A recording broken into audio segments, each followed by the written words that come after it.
Welcome back to Listen to Ladybird. Here's an old story of the magic stone.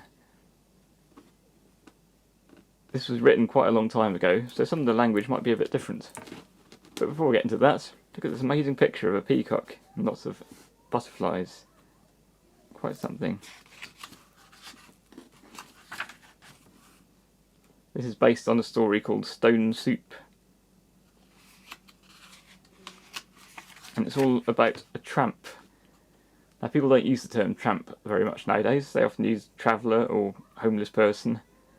But back in history, a tramp was a person who would tramp around the countryside and wouldn't actually have a regular home. He'd travel around and stay where he wanted.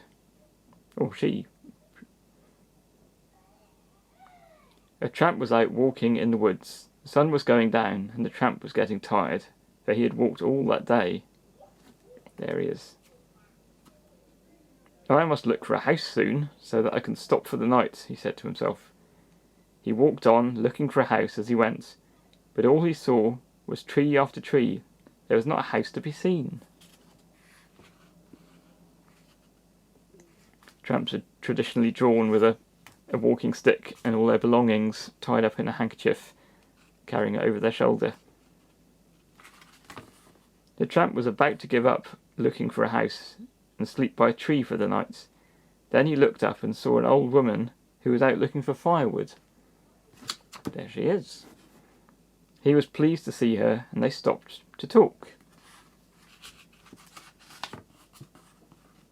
"Good day to you," said the tramp. "What are you doing out here in the woods?" "I am looking for wood for my fire," said the old woman. "And what about you, my good man? What are you doing here? Where do you come from? Where are you going?"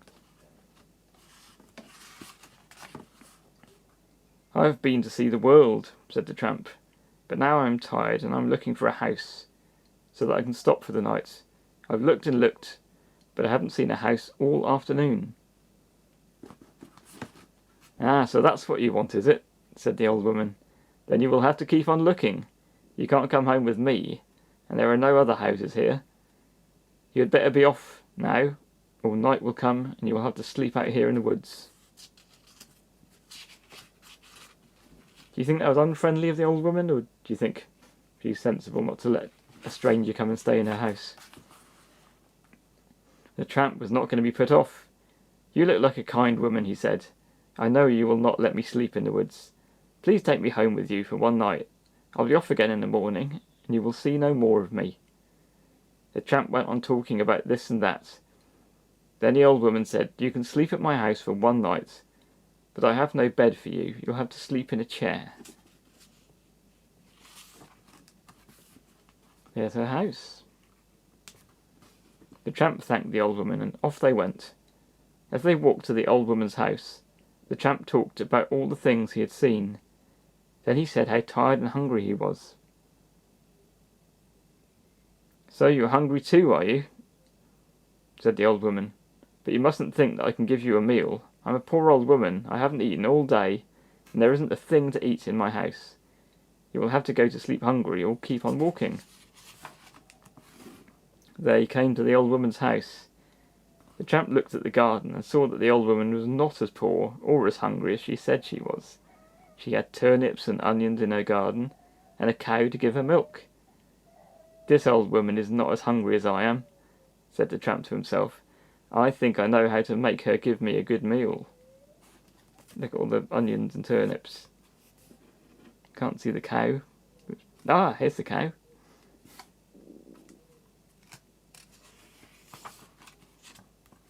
The old woman and the tramp went into the house. "So you haven't eaten all day," said the tramp. "You must be hungry. Sit down and let me make you some soup." "Soup?" said the old woman. "How can you make me some soup? There isn't a thing to eat in the house." "Remember, I have seen the world, and I can do all kinds of things," said the tramp. "I know how to make soup from a stone. Now, what do you think of that?"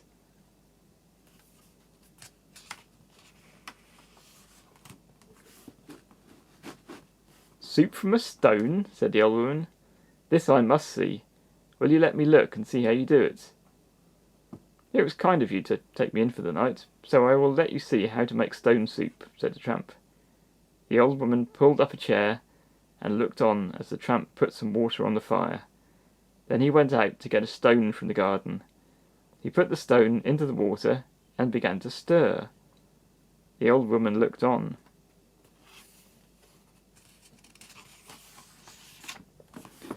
"What will the soup taste like?" asked the old woman. "Stone soup is delicious," said the tramp. "Of course it tastes better with an onion or two, but as we have no onions, we will have to make do without them." And he went on stirring the water with the stone in it. They'd been saying how beautiful the soup's going to be with their kind of chefs.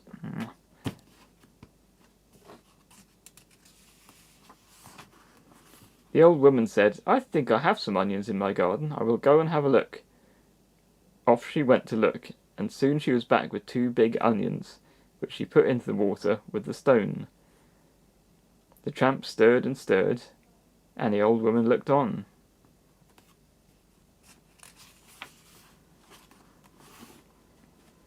"This is going to be a good soup," said the tramp. "Of course it would taste better with a little beef in it, but we have no beef, so we'll have to make do without it." "I think I have a little beef," said the old woman, and off she went to have a look.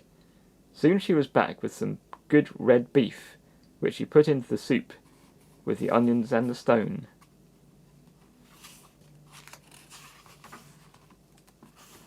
The tramp went on stirring the soup, and the old woman looked on. "This soup is going to be delicious," said the tramp. "Of course it would taste better with some turnips in it, but as we have no turnips, we will have to make do without them." Can you see what the tramp's doing? He's being quite clever.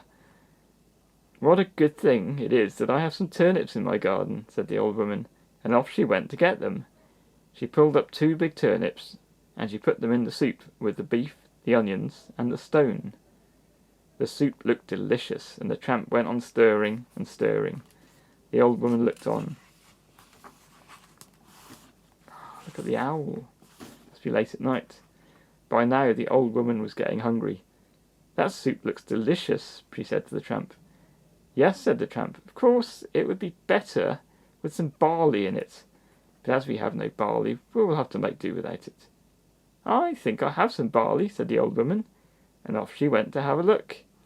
Soon she was back with some barley, which she put into the soup with the turnips, the beef, the onions, and the stone. The tramp went on stirring the soup, and the old woman looked on. Then the tramp said, "It would be good if we had a little milk to put into the soup, but of course we have no milk, so we will have to do without." "I know what I can do," said the old woman. "I have a cow out there. I will go and milk her, and then we will have some milk for the soup." The old woman went out to milk the cow. Soon she was back with some milk, which she put into the soup with the barley, the turnips, the beef, the onions, and the stone. Now the soup looked delicious. The tramp went on stirring as the old woman looked on. The tramp tasted the soup. "Is it good?" asked the old woman. "Yes," said the tramp. "All it wants now is some salt, and then it will be fit for a king." "Then I will put some salt in," said the old woman, and off she went to get it. Could that be the salt? Soon she was back with some salt, which she put into the soup with the barley, the milk, the turnips, the beef, the onions, and the stone. The tramp went on stirring. "Can we eat the soup now?" asked the old woman. "Yes," said the tramp. "Let me take out the stone, and then we can sit down and eat soup that is fit for a king." "But a king would have other things to eat with the soup," said the old woman, and she put all kinds of delicious things on the table. Look at this, there's some ham, there's tomatoes, cheese, lots of things. "Now there is a meal that is fit for a king," she said. The tramp said to the old woman, "Now sit down and see what you think of this delicious soup." The woman tasted the soup. "Yes, it is delicious," she said, "and to think that you made it from a stone." Ooh, you've got some jelly. Wow. The tramp said, "It was kind of you to take me in for the night, so I'm going to give you the stone that made this delicious soup. You will never have to go hungry again. There's the stone." The old woman was pleased. Thank you," she said. "You are the kindest man I know." Soon the old woman and the tramp had eaten all the delicious things. They talked and talked. Then the old woman said, "I can't let a kind man like you sleep on a chair. You must sleep in my bed, and I will sleep on the chair." So the tramp went to sleep in the old woman's bed, and the old woman slept on the chair by the fire. There's the tramp.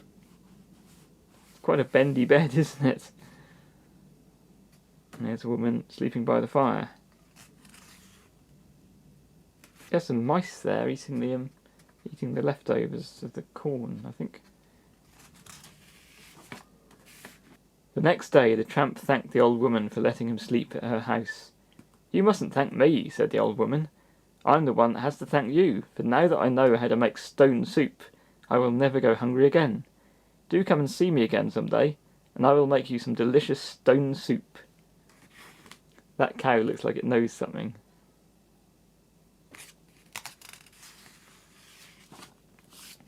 "Yes," said the tramp as he walked away, "it is good to know how to make stone soup. But do remember to put in some onions, a little beef, 1 or 2 turnips, some barley, and a little milk with the stone. Then stir in some salt, and you will have soup that is fit for a king." Looks like the woman is starting to figure out that it was all her food that the tramp ate. And the cow knows, doesn't it? And look, she's thrown the stone at the tramp, and the cow's laughing. That's the end of the story. There's the big peacock picture again. I hope you enjoyed that, and I hope you've learnt a little bit about sharing. Maybe you can make a stone soup one day. Just take care that you use a nice clean stone, and it is not one that's poisonous to boil in soup. Thanks for listening.